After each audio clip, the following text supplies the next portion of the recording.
Good morning, good afternoon, good evening.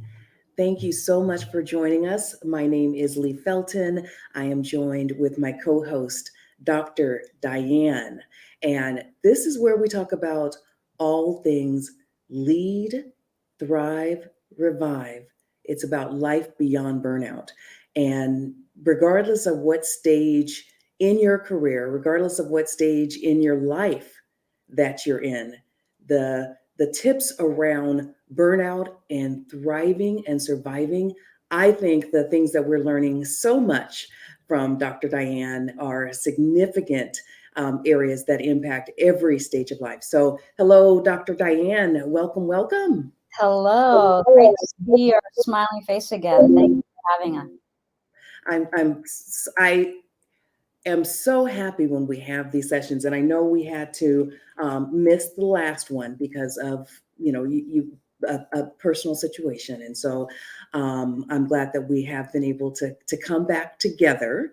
And so, why don't you quickly, because we've had a few sessions now, this is our fifth one. Instead of me trying to play the role of doctor, why don't you quickly catch everybody up about really the definition of burnout and where the journey that we've taken. Sure, I'll do my best, and you can pipe in and let me know if there's anything important that you remember that you want me to mention or you want to mention here. So I think the origin of our conversation was taking a look at this issue of burnout and asking ourselves whether the kind of dominant or more common explanations of burnout really went far enough. And particularly, do the framing of burnout that exists now, in what ways does it apply and not apply to folks like BIPOC community, queer community, neurodivergent community, and whatnot. And I think one of the main headlines that we've been exploring over and over again is this idea that burnout is not just the physical symptoms, but at its root, it's about the suppression of our authenticity, the suppression of our genuine emotions, the suppression of our genuine sense of self and our sense of inner direction. So that's somewhat of a different take on it, because a lot of times you hear burnout is more on the physical aspects, or maybe perhaps a loss of motivation with regard to engagement with your work. And then so the solution becomes self-care, right? Which we're big fans of self-care, right? Let's go do what you need to do, like get in your massage chair, take a bath, whatever it is, eat healthy. But that doesn't go far enough, because it's only kind of a band-aid on the superficial symptoms. You really want to pull the roots out of burnout. You have to take a look at, to what degree am I being authentic? To what degree am I suppressing my authenticity? And so that's where you and I found common ground as well, because you are all about, authentic leadership and bringing that into our workplaces. So that's just some of the kind of main highlights on it. And then through the sessions of the different weeks, we talked about different aspects of that. We talked about various tools and skills and approaches. Well, that's all well and good, but what do I do practically speaking in my life? And so that has been this series of conversations that you and I have been engaged in. I don't think I could have summarized it any better. There are a couple of really cool tidbits, I think, that resonated and stuck with me through our conversations. Number one, I always I tickle myself a little bit when I think about you saying, yes, burnout can't be solved. Yes, it might be nice, but burnout can't be solved with a bubble bath.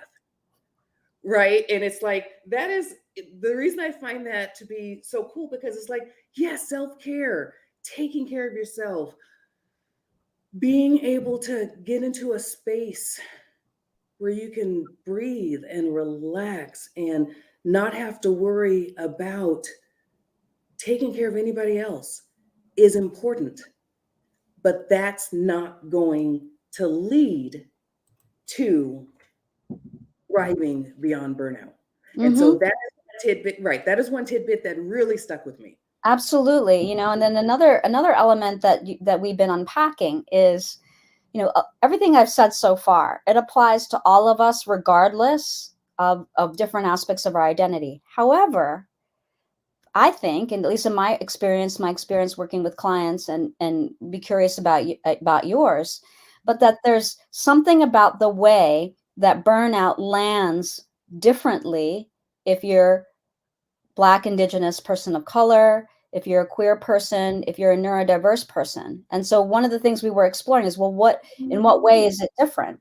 And so if burnout is the suppression of authenticity, if you're a member of any one of those groups, you've got the regular amount of authenticity, right, that you are just trying to bring into your work. And then on top of that, you've got all of the other aspects, the code switching or the masking, or the closeting that one has to do when you're moving in a dominant culture that doesn't look like you or doesn't, Right. understand your lived experience. And so when you get home at the end of the day, after having played this other character all day long, that is not necessarily, who you are in your most genuine self, no wonder you're exhausted, right? And so there's also has been an important theme about everything. That the principles I said apply to all, but there's a particular flavor of it, or a way that it lands differently for these groups.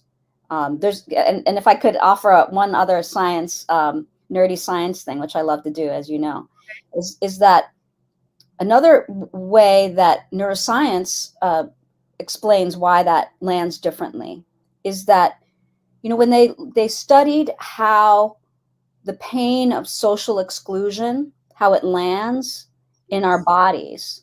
It registers in our nervous system, in our brain, in our nervous system as physical pain, same way as physical pain lands in our bodies, in our nervous system. So layers upon layers, how many decades, if you've been a professional, decades of that kind of pain of social exclusion, the microaggressions, or the more overt aggressions, you could say, Yes. that lands in your body as physical pain, right? So again, burnout, if you have accumulated that through the years, no wonder, right, you're feeling a sense of burnout when that level of, you could say, chronic pain that may not be labeled as such. We just think it's how it is because we live our lives this way.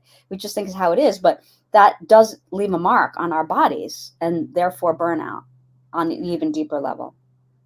And it's, I love the way that you've described that what we, the layperson like myself, would think about of all of these microaggressions, of all of this masking, all of that, we would think about it as just emotionally draining. Oh my gosh, this is so emotionally draining. But it's like, oh, you've heard the term plastic. Oh, let me put my plastic on and let me just put my face on, or let me just whatever. But I love the way that you described it as, the science shows that it actually is a physical pain, that it Hmm. actually there's a physical impact Yes. to all of that Yes. weight, all of that Yes. stress, all of that Yes. anxiety, all of those things. So the question, and I love doing this to Dr. Diane Uh-huh. primarily because I actually think I love these conversations because, you know, for those of you who haven't joined us before, this is not something that we've practiced and that we say, okay, that we go through all of this editing and music. And I can't do production, so I don't even try it. I just like to have real conversations with real people in their areas of expertise. And Dr. Diane really touched me. We were in a retreat together for Microsoft, and the workshop shop that she provided on burnout and around that being authentic, or not being authentic, and how that contributes to burnout. And it just resonated with me so much. And we started our conversation. And so that's why we started this series. So my question to you, Dr. Diane, and as I said, I love surprising you with, Uh-huh. the topic of the day. I absolutely love it. Just throwing something at you and getting your mind thinking and working with us, like actually working through the problem real time with us. Yes. I love that. And I just see your brain moving and moving and moving when we start these conversations. So it has been a week Mm, for me, for a yes. lot of people. I mean, and I had to tell myself the other day that it's not a comparison, it's not a competition. As great as my life is in some aspects, and as burdening and troublesome and weighing that my life is in some aspects, it's not a competition to say, oh, my life is better than your life or your life, oh, that we all go through issues and tragedies and trauma and stress and happiness and fulfillment. So we all move through these spaces of various, we all move through these spaces of various feelings, various emotions, various, just constraints.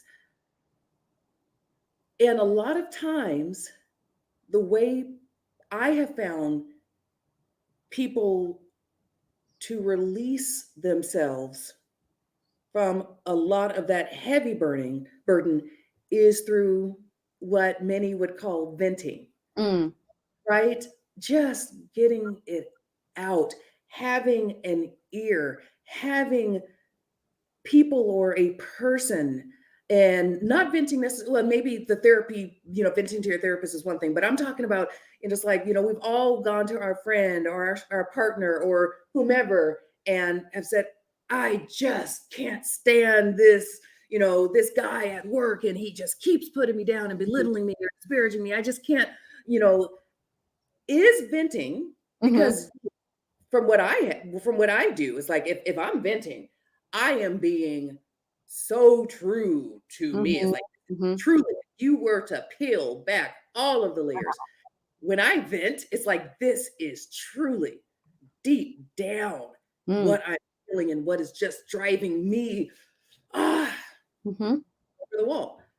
Is venting a healthy exercise in how you approach surviving burnout?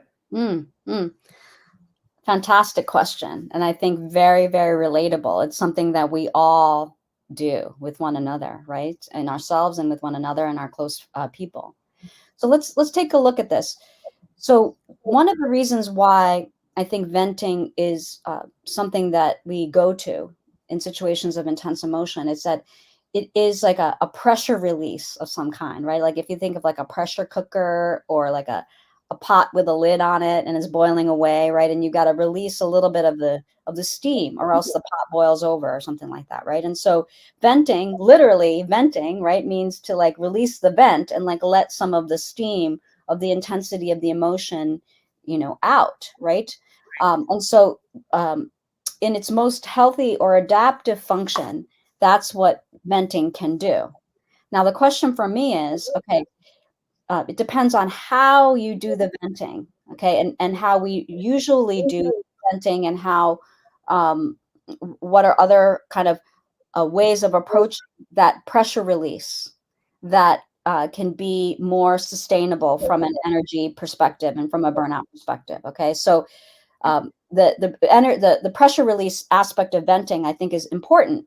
Okay, so why is it important? Because, and we talked about this in one of our sessions. There's this um, way of understanding how we respond to stress called the stress cycle, right? So Yes. we have a stimulus, something stressful happening, then our body has its own innate intelligence and knows, well, I'm going to fight, I'm going to flee, or I'm going to freeze, right? And so your body's inner systems start mobilizing according to, whatever that stressor is, right? And so what Okay. happens is, uh, in the stress cycle, is that in order for that stress cycle to be completed in a healthy way and to allow your body to use its natural intelligence to let you meet the challenge or adversity and then come back into bounce back into a sense of balance Okay. afterwards, right? Is that you got to complete that cycle, and so much of that cycle is that energetic stimulus, then the body mobilizing, and then the close of the cycle is this kind of release or shaking off, right, of the stressor, right? Like, when you see Like dogs or physically cats. shaking off. Now I've heard of, like physically shaking off, but Yes, it's this other way. I mean, if you think about, because a lot of times when you shake it, you talk about like athletes or whatever right. getting ready for things, or pianists, they're getting Yes. ready for something. You can Yeah. physically like loosen up.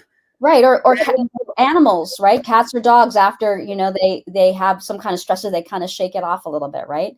And that's certainly, you see that with animals in the wild, for example. And so that shaking off is a adaptive, healthy way of releasing that pressure, right, from the pressure cooker, right? So like, oh, intense emotion, then you kind of shake it off, right? And so that's an example of what happens naturally. Our bodies know how to do that.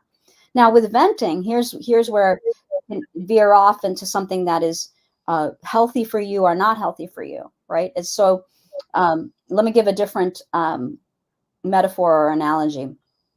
So, there's so-called, kind of cleaner energies, right? okay. Like Okay. solar, like it doesn't, There put are many, pollution. many arguments about Yeah. So perhaps about that's not the best one, but let's right. just say this idea, right, of like an energy that's cleaner, and that energy that's more toxic. Is that okay to say? So You tell me. okay, well, let's work with it. Let's see if it ends up making sense, right? So there's this kind of funny saying that I've heard, and I hope I don't butcher it too badly, but it says like anger is like uh, thinking that you're poisoning somebody else, but really you're the one drinking the poison. Okay, Okay. so I know that I live by that. yes, I yes. actually live by that exact quote, and I cannot tell you who quoted it, but the exact quote is holding on to anger. Hmm. Holding on to anger is like drinking poison, Right. expecting the other person to die. Right. So something like that, right? And so that holding on, right? So the holding on part means that you haven't shaken it off, Okay. right? The holding on is like that kind of the toxic aspect of the anger is kind of staying in your body and you're not shaking it off, right? So there's a way of releasing that pressure. So like for example, another way that you could release that pressure is you could get a massage, or you could go for a run, or whatever is the kind of releasing of the That's not physical satisfying, energy. Diane. I mean, I appreciate the fact that, it's like if you're really upset or you're really, you have real high stress, go for a run or go garden or go do whatever. I appreciate that. And I appreciate everybody having some form of release Mhm, that mhm. that's allowed you to be in your space. But sometimes it's just not fulfilling. It's not. So let's take this thing about it not feeling satisfying, because Okay. believe me, I have I have and do at times do that venting and understand what you mean by the satisfying piece of it, right? So what I want to do is take the uh, time frame or the camera angle of how do you define satisfying to kind of to be a wider angle lens, right? So in other words, it may be satisfying in the short term, but it also comes with some side effects. So the side effects of a certain kind of venting is that the poison is like staying in your body. It's not really leaving, because what you're doing is you're reinforcing that story about, like, let's say that person, which may have total legitimacy, right? But there, that thing called also from psychology, called confirmation bias.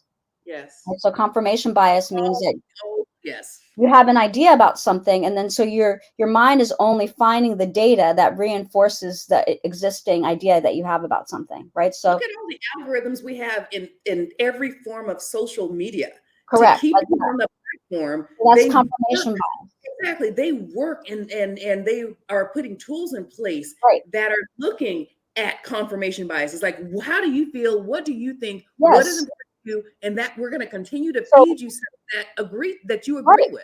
So what happens is if venting goes in a certain way, is that you're solidifying your story about the situation and about that person, which is creating a dynamic where you're only taking in the data that confirms your story about that person. So while it may be satisfying in the short run, if you take a wider angle view or a wider time frame, is it really serving you? Because you're not letting in other types of data that could actually help alleviate the situation in the long run, right?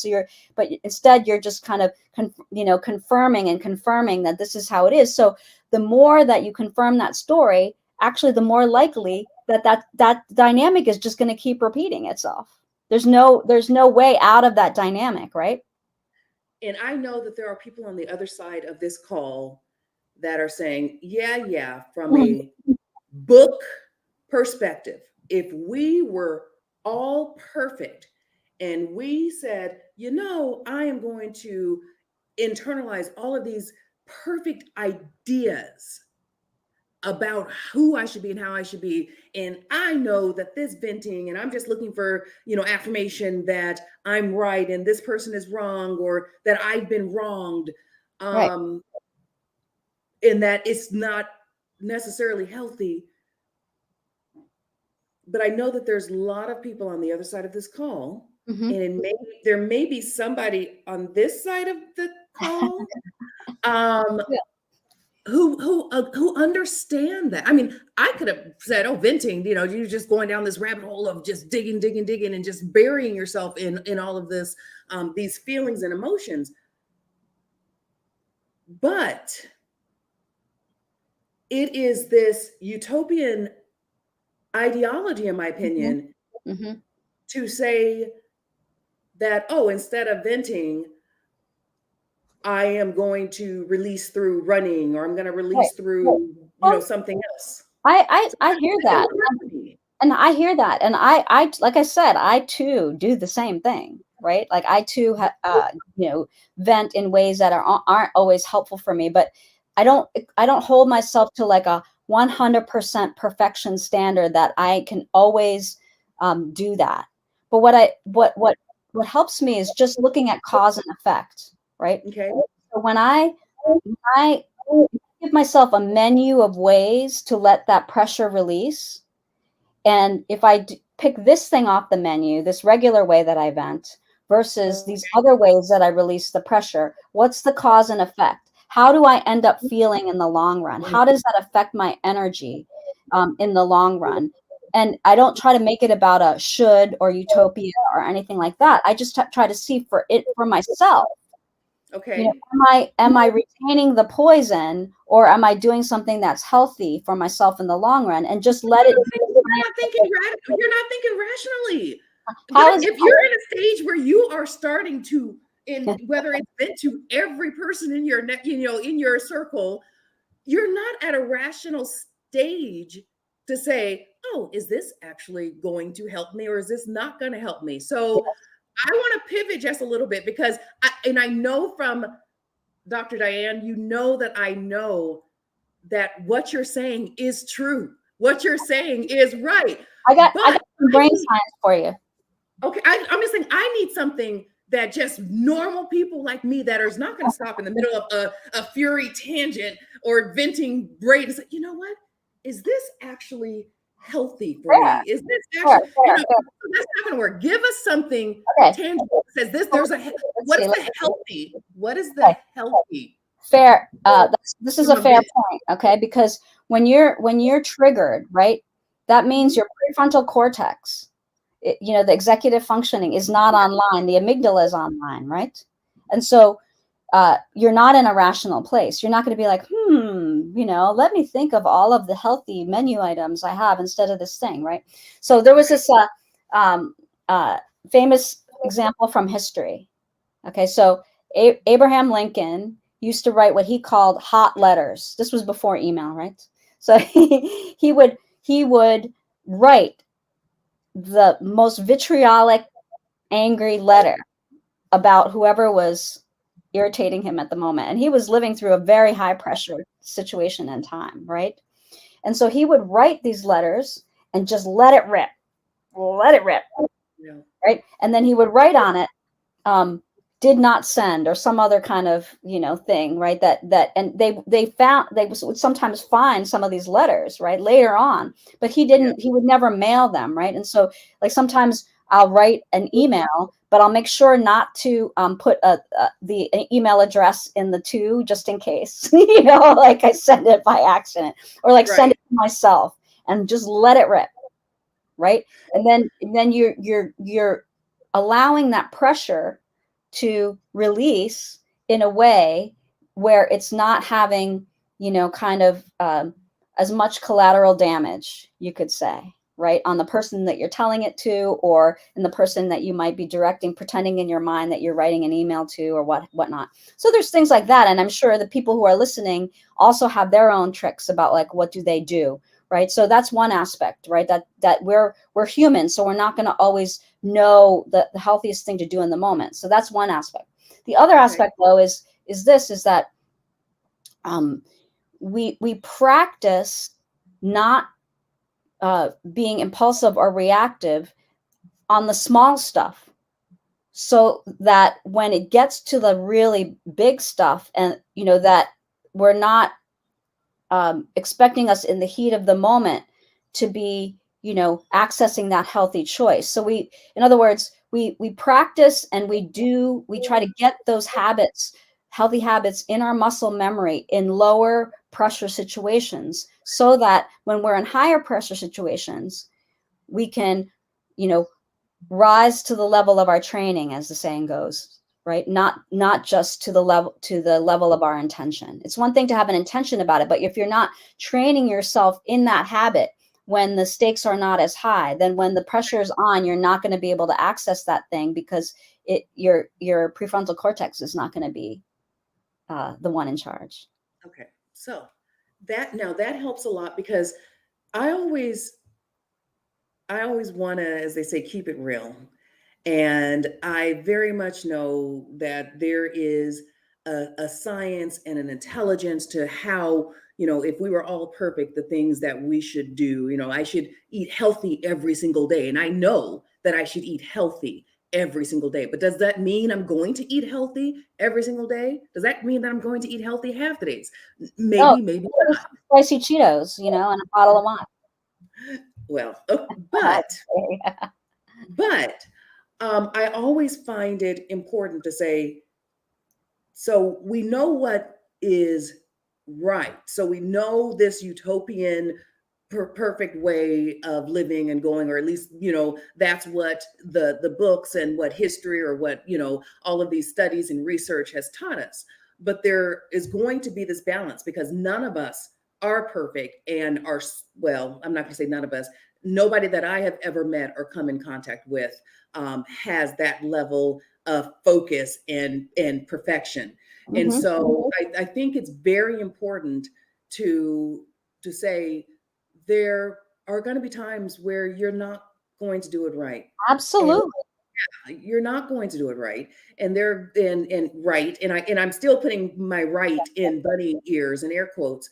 Um, is there, so if you're going to vent, not on paper, not in an email to yourself, Mm-hmm. um, but if you're going to vent, is there a healthier, I mean, Mm-hmm. so as you're practicing, building up this tolerance Yes. to reaction, Yes. Yes. to Yes. not immediate reaction, or so as you're building up that tolerance, is there a way that if people need to just have, Mm-hmm. you've heard it, you have a shoulder, you have an Yes. ear, Yes. right? Yeah. So is there a healthy way of doing that? Yeah. So I'll respond to what you said, and then I'll offer something, for as part of our closing. So if you're going to vent, I think my biggest advice would be, to whatever extent that you can, to stay connected to and grounded to the actual sensations of your body. And what I mean by that is that I know that when I'm venting, sometimes the story can kind of overtake me and flood me to a degree that I'm just kind of automatically recounting the story, and I've totally lost touch with how my body is actually feeling. because the Okay. body helps to anchor you and ground you, even as you're doing that. I think that will help tremendously. The other thing I want to say is that though it may seem like just this unattainable level of perfection to be able to remember how to do that, when the pressure is on, I do want to say that there are skills that we can build and practice over time that can grow our ability to create more space between stimulus and response, so that Okay. in that space we can be more intentional about how we can respond. I'm not saying that it's easy, but what I'm saying is that it's not impossible. It's entirely within our ability to build up those skills so that we increase that space, because when we increase that space between stimulus and response, as Viktor Frankl said, that's the space of intention, but also it's the space where we can learn how to work with the energy of our emotions in more constructive ways. So it may seem like, wow, that's really utopia and all of that, but it is something that we can build. I've seen it time and time again in my clients, in myself, in people that I work with, in the companies and teams that I work with. So it is possible, and it's even more possible when you do it in relationship with your team, in relationship with the people in your family, in relationship with your partner, because then you're like reinforcing that with one another, and it makes both all of the people's habits grow more quickly and take root more easily, if that makes sense. It makes perfect sense. And we are out of time, and I want to thank everybody who was able to tune in today. And as Dr. Diane said, we're not perfect, and we're not going to always do it perfectly. But I think one of the key takeaways for me in this, from this conversation, is that actually it would be healthier. It would be in terms of leading, thriving, surviving. It will help me survive, revive, um, by being able to take that, that calming, being able to nurture that and practice that. And so I sincerely appreciate you, Dr. Diane. I sincerely appreciate all of our viewers who are able to tune in today. We are here every other Friday. So hopefully we will see you again. Dr. Diane, thank you so much. And I'll see you in a couple of weeks. Thank you so very much. Thanks for your awesome questions as usual. Much love. Okay, much love. Take care.